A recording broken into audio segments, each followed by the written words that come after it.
Hi everyone welcome back. ನೀವು ನೋಡ್ತೀರಾ student solution YouTube channel. ನೇಮಕಾತಿ ಕೂಡ ಪ್ರಕ್ರಿಯೆ ಕೂಡ ಶುರು ಮಾಡ್ತೀವಿ ಅಂತ ಹೇಳಿ ಸರ್ಕಾರ ಅನೌನ್ಸ್ಮೆಂಟ್ ಕೂಡ ಮಾಡಿದೆ. ಶಿಕ್ಷಕರ ನೇಮಕಾತಿ ಯಾವಾಗ, ಟಿ ಯಾವಾಗ, ಏನು ಲೇಟೆಸ್ಟ್ ಮಾಹಿತಿಗಳು ಏನು ತಿಳಿಸ್ಕೊಡ್ತೀವಿ. ಚಾನಲ್ಗೆ ಸಬ್ಸ್ಕ್ರೈಬ್ ಆಗಿ. ವಿಡಿಯೋ ಇಷ್ಟ ಆದರೆ ಲೈಕ್ನ ಮಾಡಿ.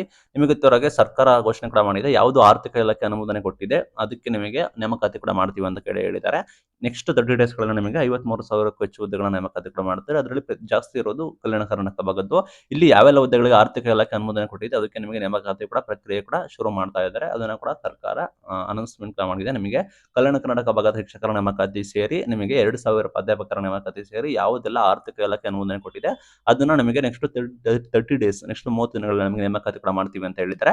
ಬಟ್ ಇಲ್ಲಿ ಹೆಚ್ಚು ಸುದ್ದಿ ಆಗ್ತಿರೋದು ಶಿಕ್ಷಕರ ನೇಮಕಾತಿ. ನೀವು ಗಮನಿಸಬಹುದು, ಎಲ್ಲ ಕೂಡ ಚೆಕ್ ಮಾಡ್ತಾ ಇದ್ದಾರೆ. ಇಲ್ಲಿ ಪ್ರೊಟೆಸ್ಟ್ ಆದ್ರೂ ಕೂಡ ಬರೋಬ್ಬರಿ 80,000ಕ್ಕೂ ಹೆಚ್ಚು ಹುದ್ದೆಗಳು, 79,000 ಚಿಲ್ಲರೆ ಶಿಕ್ಷಕರ ಹುದ್ದೆಗಳೇ ಖಾಲಿ ಇದಾವೆ. ನೇಮಕಾತಿ ಯಾವಾಗ ಮಾಡ್ತೀರಾ ಅಂತ ಸರ್ಕಾರ ವಿರುದ್ಧ ಕೇಳ್ತಾ ಇದ್ದಾರೆ.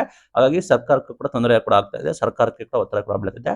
ಆ ನಿಟ್ಟಿನಲ್ಲಿ ಪ್ರೊಟೆಸ್ಟ್ ಕೂಡ ಮಾಡಿದ್ರೆ ಆ ನಿಟ್ಟಿನಲ್ಲಿ ಸರ್ಕಾರ ನೇಮಕಾತಿ ಕೂಡ ಮಾಡಬೇಕಾಗುತ್ತೆ. ಸರ್ಕಾರ ಈ 53,000 ಹುದ್ದೆಗಳ ನೇಮಕಾತಿ ಮಾಡ್ಕೊಂಡು ಕೈ ತೊಳ್ಕೊಳ್ಳುತ್ತಾ ಅಥವಾ ನೆಕ್ಸ್ಟ್ ಮಾಡುತ್ತಾ ಅಂತ ನೋಡಬೇಕಾಗುತ್ತೆ. ಬಟ್ ಶಿಕ್ಷಕರ ನೇಮಕಾತಿ, ಪೊಲೀಸ್ ನೇಮಕಾತಿ ಹೆವಿ ಸ್ಟ್ರೆಸ್ ಕೂಡ ಇದೆ. ಸರ್ಕಾರ ಮಾಡಲೇಬೇಕಾಗುತ್ತೆ. ಆ ನಿಟ್ಟಿನಲ್ಲಿ ನೇಮಕಾತಿ ಕೂಡ ಶುರು ಆಗಬಹುದು. ಸದ್ಯದ ಮಟ್ಟಿಗೆ ಪ್ರೊಟೆಸ್ಟ್ ನಡೀತಾ ಇರೋ ಕಾರಣ ಸಿಎಂ ಅವರು ಕೂಡ ಹೇಳ್ಬಿಟ್ಟಿದ್ದಾರೆ, ನಿಮ್ಮ ತಯಾರಿ ನೀವು ಮಾಡ್ಕೊಳ್ಳಿ. ಬಟ್ ಇಲ್ಲಿ ನೇಮಕಾತಿ ಪ್ರಕ್ರಿಯೆದು ನಿಮಗೆ ಶೀಘ್ರದಲ್ಲೇ ನೋಟಿಫಿಕೇಶನ್ ಆಗ್ಬೋದು ಅಂತ ಕೂಡ ಹೇಳ್ತಾ ಇದ್ದಾರೆ. ಅದ್ರ ಬಗ್ಗೆ ನಮಗೆ ಕ್ಲಾರಿಟಿ ಸಿಗುತ್ತೆ. ಸಚಿವರು ಅಥವಾ ಇಲಾಖೆಯಿಂದ ನಮಗೆ ಮಾಹಿತಿ ಕೊಡ್ತಾರೆ. ಸ್ಟಡಿ ಮಾಡ್ಕೊಳ್ಳಿ. ನಿಮಗೆ ಗೊತ್ತಿರೋ ಹಾಗೆ ಟಿಟಿಗೆ ವೆಯ್ಟ್ ಕೂಡ ಮಾಡ್ತಿದ್ದಾರೆ. ಟಿಟಿ ಎಕ್ಸಾಮ್ ಯಾವಾಗ ಆಗುತ್ತೆ, ಟಿಟಿ ಎಕ್ಸಾಮ್ ಯಾವಾಗ ಆಗುತ್ತೆ ಅಂತ. ಟಿಟಿ ಏಪ್ರಿಲ್ ಅಥವಾ ಮೇ ತಿಂಗಳಲ್ಲಿ ಕಂಡಕ್ಟ್ ಕೂಡ ಮಾಡುವುದು ಅಂತ ಹೇಳಿ ಈ ಹಿಂದೆ ಕೂಡ ಮಾಹಿತಿ ಬಂದಿದ್ರು. ಅಧಿಕೃತ ಮಾಹಿತಿಗಳು ಯಾವುದೂ ರೀತಿ ಇಲ್ಲ. ಬಟ್ ಇಲ್ಲಿ ನೇಮಕಾತಿ ಪ್ರಕ್ರಿಯೆಗಳು ಕೂಡ ಶುರು ಆದ್ರೆ ಲೈಕ್ ಟಿಟಿ ಆದ್ಯತೆ ಕಡಿಮೆ ಆಗುತ್ತೆ. ಅದು ಬಂದ್ಬಿಟ್ಟು ಜೂನ್ ಜುಲೈಗೆ ಹೋಗ್ಬೋದು. ಸದ್ಯಕ್ಕೆ ಯಾವುದೇ ರೀತಿ ಮಾಹಿತಿ ಇಲ್ಲ. ಈ ಹಿಂದೆ ನಮಗೆ ಮಾಹಿತಿ ಕೂಡ ಬರ್ತಾ ಇತ್ತು. ಈಗ ಸದ್ಯದ ಬಗ್ಗೆ ನಾನು ಟಿಟಿ ಬಗ್ಗೆ ಸರ್ಚ್ ಮಾಡಿದ್ರೆ ಯಾವುದೇ ರೀತಿ ಹೊಸದಾಗಿ ಏನು ಕೂಡ ಮಾಹಿತಿ ಬಂದಿಲ್ಲ. ನೋಟಿಫಿಕೇಶನ್ ಆಗುತ್ತಾ ಇಲ್ವೋ ಅಂತ ಹೇಳಿ ಕ್ಲಾರಿಟಿ ಕೂಡ ಕೊಟ್ಟಿಲ್ಲ. ನೆಕ್ಸ್ಟ್ ನಮಗೆ ಕ್ಲಾರಿಟಿ ಕೂಡ ಸಿಗುತ್ತೆ.